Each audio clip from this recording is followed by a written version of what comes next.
দ্বিকক্ষ বিশিষ্ট পার্লামেন্টের বিষয়ে বিভিন্ন রকমের মতামত থাকার কারণে আপনারা জানেন আজকে প্রায় 3.5 দিন মতো আলোচনা হলো আর কি। আগে 2 দিন 2.5 দিন, আজকে সহ প্রায় আমার হিসাবে 3.5 দিন আলোচনা হয়েছে।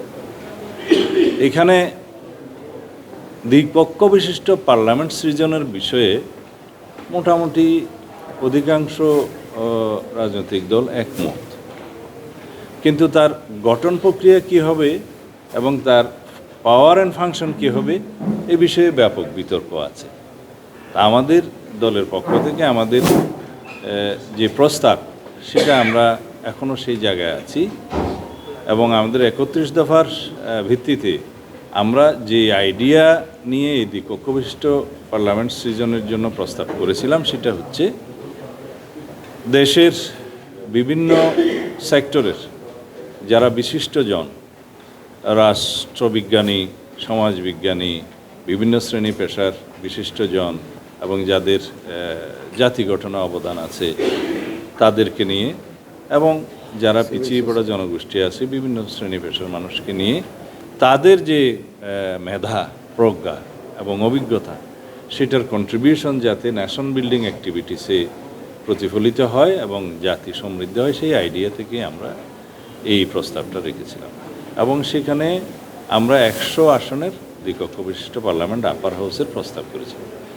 তাতে করে যারা ওখানে রিপ্রেজেন্ট করবেন তাদের নির্বাচন পদ্ধতি আমরা বলেছি বিদ্যমান যে সংবিধানে নারী সংরক্ষিত নারী আসন যেভাবে হয় আসনের অনুপাতে সেই হিসাবে সেখানে যাবে। তো এই বিষয়টা নিয়ে ব্যাপক বিতর্ক আজকে 3-4 দিন যাব, যে কেউ চান পিআর পদ্ধতিতে মানে প্রাপ্ত ভোটের অনুপাতে আসন। তো এখানে আবার পাওয়ার ফাংশনের বিষয় আছে যে সাধারণ বিল কিভাবে পাস হবে, কনস্টিটিউশন অ্যামেন্ডমেন্ট হলে আপার হাউসে কীভাবে পাস হবে ইত্যাদি।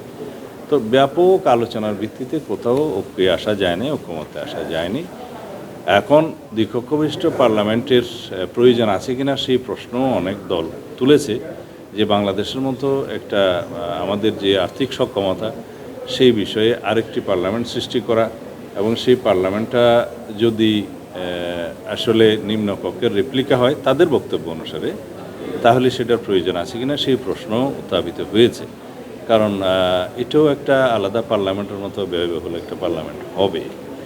তো সেই বিষয়ে সমস্ত বিষয়ে আলোচনা করে ঐকমত্য কমিশন সবার মতামত নিয়ে একটা সিদ্ধান্তে আসার কথা। সেই সিদ্ধান্ত জানানোর পরে আমরা আমাদের প্রতিক্রিয়া বা আমাদের সম্মতি বা অসম্মতি সেটা জানাতে পারবো, সেই জন্য আমাদেরকে অপেক্ষা করতে হবে।